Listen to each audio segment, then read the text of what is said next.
Bahkan mereka bisa mengetahui mana suku Madura bersembunyi. Meskipun warga suku Madura sedang berada di kerumunan orang-orang Melayu atau orang-orang Dayak, tapi mereka bisa mengetahui karena mereka sudah dibekali sebuah kekuatan yang dipercayai oleh mereka bahwa kekuatan tersebut adalah kekuatan dari para leluhurnya.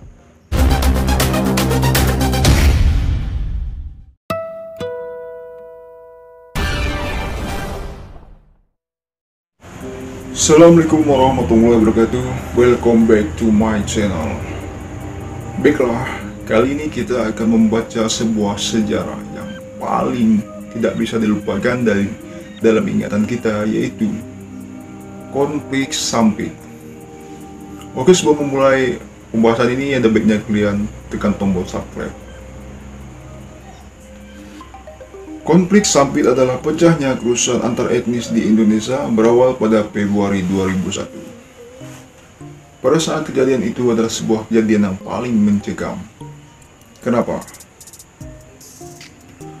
Pada saat itu, banyak orang-orang yang berlarian, merasa ketakutan, rumahnya dibakar, saudaranya dibunuh. Pada masa itu, 2001. Konflik Sampit adalah pecahnya perang saudara antara Madura dan Dayak. Terjadi di kota Sampit, Kalimantan Tengah, dan meluas ke seluruh provinsi termasuk ibu kota Palangkaraya.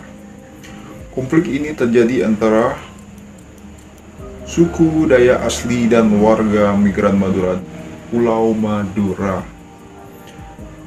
Konflik tersebut pecah pada 18 Februari 2001 ketika dua warga Madura diserang oleh sejumlah warga Dayak.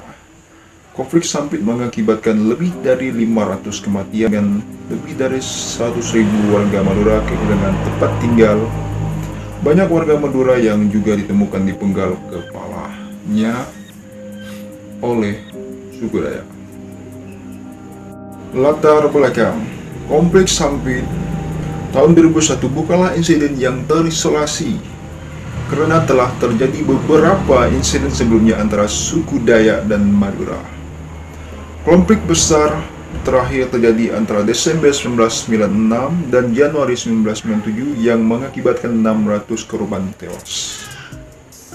Penduduk Madura pertama tiba di Kalimantan tahun 1930 di bawah program transmigrasi yang dicanangkan oleh pemerintah kolonial Belanda dan dilanjutkan oleh pemerintah Indonesia tahun 2000. Transmigran membentuk 21% populasi Kalimantan Tengah. Suku Dayak merasa tidak puas dengan persaingan yang terus datang dari warga Madura yang semakin agresif. Hukum-hukum baru telah memungkinkan warga Madura memperoleh kontrol terhadap banyak industri komersial di provinsi ini seperti perkayuan, penambangan, dan perkebunan. Ada sejumlah cerita yang menjelaskan insiden kerusuhan tahun 2001. Satu versi mengklaim bahwa ini disebabkan oleh serangan pembakaran sebuah rumah Dayak. Itu artinya adalah konflik ini adalah konflik balas dendam satu sama lain, dan kita tidak tahu siapa yang benar yang salah. Yang pasti semuanya itu adalah sejarah masa kelam. Rumor mengatakan bahwa kebakaran ini disebabkan oleh warga Madura dan kemudian sekelompok anggota suku Dayak mulai membakar rumah-rumah di pemukiman Madura. Mereka balas dendam. Profesor Yusuf dari Asosiasi Masyarakat Dayak mengklaim bahwa pembantaian oleh suku Dayak dilakukan demi mempertahankan diri setelah beberapa anggota mereka diserang. Selain itu juga dikatakan bahwa seorang warga Dayak disiksa dan dibunuh oleh sekelompok warga Madura setelah sengketa judi di desa Karangpangi pada 17 Desember 2000. Versi lain mengklaim bahwa konflik ini berasal dari percekcokan antara murid-murid dan berbagai ras di sekolah yang sama. Jadi ada konflik pertama itu dimulai dengan aksi balas dendam satu sama yang lain gitu kan. Konflik antar individu, antar perorangan, tapi akhirnya menjadi sebuah kelompok. Dimulai dari keseharian dan sampai berlanjut di sekolah. Mereka terus berlanjut dan berlanjut. Jadi kita belajar dari sejarah ini bahwa banyak sekali korban dalam perang antar suku ini.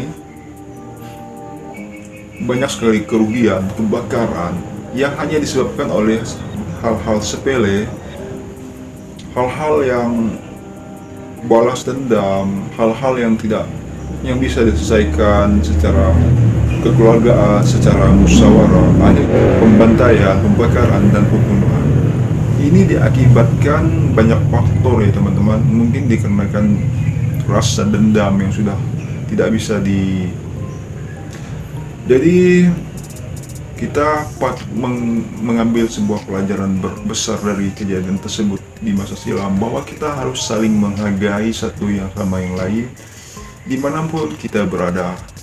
Dan kita sebagai warga pribumi pun tidak boleh seolah-olah semena-mena untuk menyiksa atau untuk mengadili sesuatu kaum atau suku yang datang ke kita. Intinya kita harus saling menghormati, dan begitu juga untuk kaum pendatang harus menghormati. Di mana bumi dipijak, di situ langit dijunjung, seperti itu ya teman-teman.